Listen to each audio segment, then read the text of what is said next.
Hi అండి. Instagram open చేస్తే చాలు ఈ హ్యాండ్సే కనిపిస్తున్నాయి. కటింగ్, స్టిచ్చింగ్ చూపిస్తాను. ఇది ఫోల్డింగ్ వైపు ఉన్నది మన హ్యాండ్ హైట్ అనమాట. ఓకేనా? ఫోల్డింగ్ వైపు వచ్చేసి 13 ఇంచులు తీసుకున్నాను. హైట్ వచ్చేసి 10 ఇంచులు తీసుకొని ఇలా షేప్ ఇచ్చేసాను. షేప్ ఇచ్చేసి నీట్‌గా కట్ చేసుకొని ఇక్కడ ఇటువైపు ఉన్నది ఫోల్డ్ చేసి కుట్టేసాను. ఇక్కడ లేస్ వస్తదనమాట.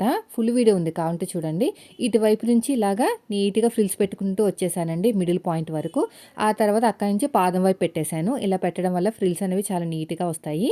హ్యాండ్స్‌కి జాయిన్ చేశాను. అంటే మీకు హ్యాండ్స్ వేసుకోవాలి లోపల అనుకుంటే హ్యాండ్స్ కూడా రెడీ చేసుకోండి. నార్మల్‌గా హ్యాండ్స్ ఎలా కుట్టుకుంటాం అలాగే. సో, మిడిల్‌లో పెట్టేసుకునే టక్ అనేది ఇలా నీట్‌గా కుట్టుకుంటూ వచ్చేసాను. తర్వాత వచ్చేసి కింద లేస్ వేసుకోవాలి. లేస్ వేస్తే మనం చూపించిన లుక్ అయితే వస్తుంది. ఈ లేస్ కోసం నేను మీషోలో బుక్ చేశానండి. ఇలాగా మనకి కోన్ షేప్‌లో వచ్చిన షేప్ అనమాట ఇది.